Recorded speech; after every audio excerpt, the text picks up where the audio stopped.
Assalamualaikum warahmatullahi wabarakatuh. Perkenalkan, saya Rizky Putra Perdana dari kelas 1G jurusan Manajemen Pendidikan Islam dengan NIM 1201031031458. Di sini saya akan menjelaskan tentang manajemen mutu dalam pendidikan Islam. Pengertian manajemen mutu dalam pendidikan Islam adalah serangkaian kegiatan yang merencanakan, mengorganisasikan, memotivasi, mengendalikan, dan mengembangkan segala upaya dalam mengatur dan mendayagunakan sumber daya manusia serta sarana dan prasarana yang ada dalam mencapai suatu tujuan, suatu lembaga ataupun sebuah organisasi yang ada. Manajemen mutu dalam pendidikan Islam memiliki arti lain, bahwa manajemen mutu dalam pendidikan Islam adalah sebuah proses yang bersifat secara sistematis yang memiliki tujuan untuk meningkatkan kualitas dalam proses belajar mengajar dan tentunya adanya kaitan tentang pembelajaran agar mencapai suatu tujuan yang ingin dicapai. Manajemen mutu memiliki artian suatu konsep yang dapat berkembang seirama dengan tujuan yang berkaitan dengan pendidikan tentang kemajuan ilmu pengetahuan dan teknologi. Ruang lingkup manajemen mutu pendidikan terbagi menjadi 3. Yang pertama yaitu ada input, yang kedua ada proses, dan yang ketiga ada output. Yang pertama, input. Input bisa diartikan sebagai suatu awalan, seperti adanya suatu harapan, atau bisa dikatakan seperti contohnya yaitu adanya visi dan misi ataupun memiliki arah dalam mencapai suatu tujuan.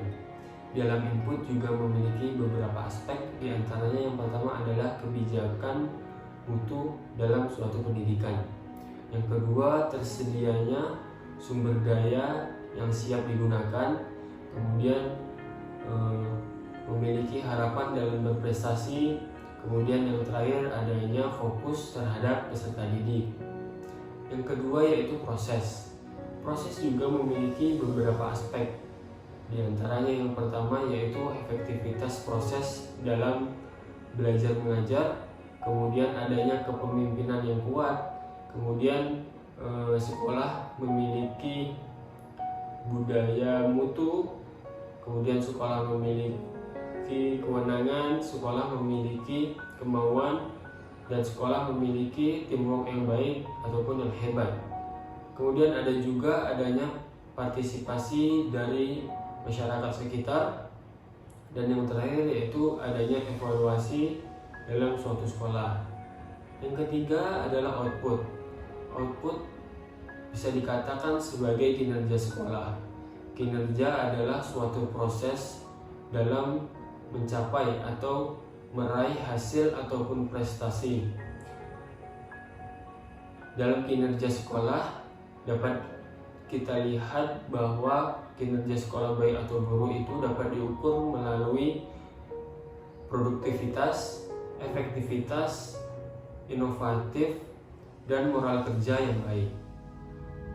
Yang selanjutnya adalah langkah-langkah manajemen mutu dalam pendidikan Islam. Ada beberapa langkah-langkah dalam manajemen mutu pendidikan Islam. Di antaranya yang pertama adalah memberikan keakurasian dan ketepatan waktu dalam memberikan pelayanan. Yang kedua, memiliki sikap sopan santun dan ramah terhadap orang yang ada. Kemudian memiliki sikap siap menerima dan bertanggung jawab atas keluhan-keluhan yang ada. Dan yang terakhir adalah memberikan pelayanan yang terbaik agar orang mendapatkan kenyamanan. Selanjutnya ada faktor-faktor yang mempengaruhi dalam manajemen mutu pendidikan Islam. Yang pertama yaitu faktor sumber daya manusia. Maksud dari sumber daya manusia di sini adalah dalam suatu lembaga tentunya ada orang-orang yang mengelola. Misalnya dalam lembaga pendidikan, di dalamnya terdapat kepala sekolah, guru, tenaga administrasi, dan lain sebagainya. Kemudian yang kedua kesiswaan. Kesiswaan di sini memiliki tugas atau fungsi mengatur siswa dalam melaksanakan suatu kegiatan, baik itu kegiatan belajar mengajar ataupun kegiatan lainnya. Kemudian yang ketiga itu ada kurikulum. Kurikulum merupakan bagian dari suatu lembaga pendidikan dalam menentukan atau membuat program untuk proses belajar mengajar lebih lancar. Ada sarana dan prasarana. Sarana dan prasarana merupakan salah satu faktor yang cukup berpengaruh dalam kegiatan proses belajar mengajar. Karena dengan adanya sarana prasarana, kegiatan proses belajar mengajar pun akan terasa lebih mudah. Selanjutnya ada faktor lingkungan. Faktor lingkungan juga merupakan salah satu faktor yang cukup berpengaruh, karena sebagian waktu anak-anak lebih banyak terhadap lingkungannya daripada di lembaga pendidikan. Selanjutnya itu ada keorganisasian.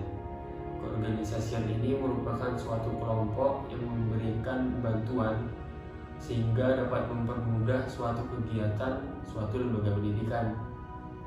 Selanjutnya ada perkembangan ilmu pengetahuan. Perkembangan ilmu pengetahuan ini biasanya menjadi satu dengan teknologi, dan ia adalah faktor eksternal atau faktor yang berasal dari luar. Selanjutnya ada kebijakan pendidik, dan yang terakhir ada peran masyarakat. Mungkin cukup sekian yang dapat saya sampaikan. Mohon maaf apabila ada kesalahan. Wassalamualaikum warahmatullahi wabarakatuh.